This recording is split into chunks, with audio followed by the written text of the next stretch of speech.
Assalamu alaikum ji. I'll be reviewing and sharing my thoughts on Lost Heritage, the Sikh Legacy in Pakistan by Amardeep Singh today. So we'll start off with some context. This book is about a person who left his corporate job to go on a journey and connect with his roots. Amardeep Singh's his parents belonged to Aptabad and Muzaffarabad in what is today northern Pakistan. And in the carnage of 1947, some of the author's close relatives, including children, were attacked and killed by a mob of fanatics under a bridge that is in Muzaffarabad. So when he initially came to Pakistan in 2014, Amardeep Singh initially sort of set out to visit that bridge and gain some sort of closure. At some point during this journey, he realized that writing a book on the Sikh legacy in Pakistan would be the best way to gain closure, and this book is the culmination of the first phase of that journey.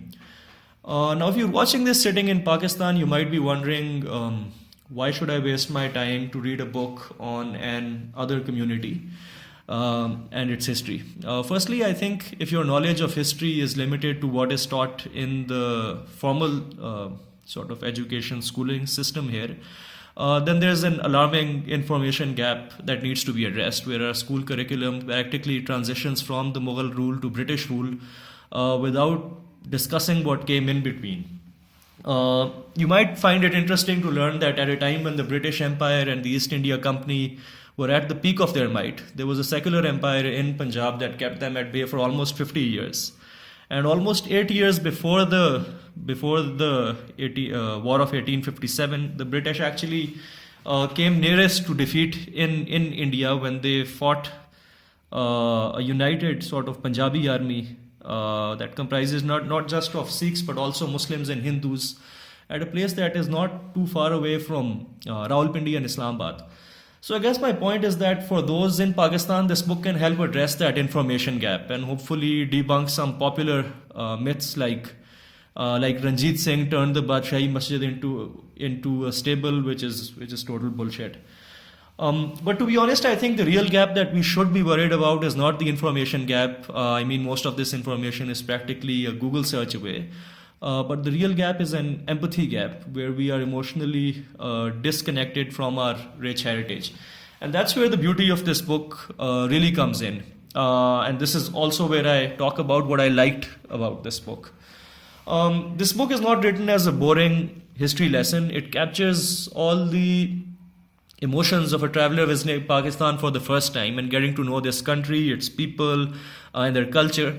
And he has a very sort of easygoing and witty writing style where sometimes he makes you sad, sometimes he makes you angry, and sometimes he makes you laugh.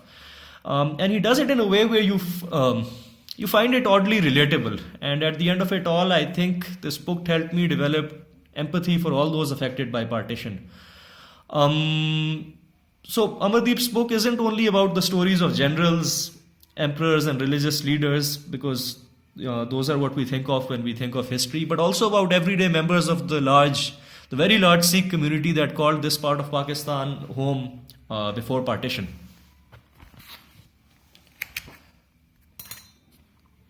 Sorry.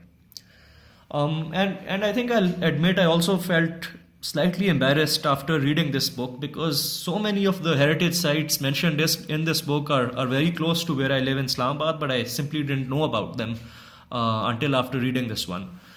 So I've given some context. I've talked about what I liked about reading this book, and here's some critique. So there are lots of layers of history condensed in this part of Punjab and across Khyber Pakhtunkhwa in Pakistan, and Amardeep has organized the contents of this book sort of geographically. So, for example, when he goes to a certain city, the heritage sites he covers could be from different time eras. And as someone who doesn't know too much about Sikh history, I'll admit I got confused a few times and lost the plot. And I found it handy to keep Wikipedia open while I was reading this one. But maybe that's because I didn't know a lot about Sikh history before reading this book, or maybe it's not my sort of strong area. So I guess my overall verdict for this one, I think I'll give it a 4 out of 5. I think Amardeep Singh has done justice to the topic of the book, which was obviously Sikh legacy in Pakistan. More importantly, I also found this to be a fun read. Obviously, my rating is entirely subjective, and if you find this review interesting, I would suggest you get yourself a copy of this book. I know it's available at the Said Book Bank in Islamabad. It's a bit pricey, but I hope you find it to be worth it. Please share your comments, feedback, and observations in the comment section of this video. And that's all from my side. Khuda Hafiz.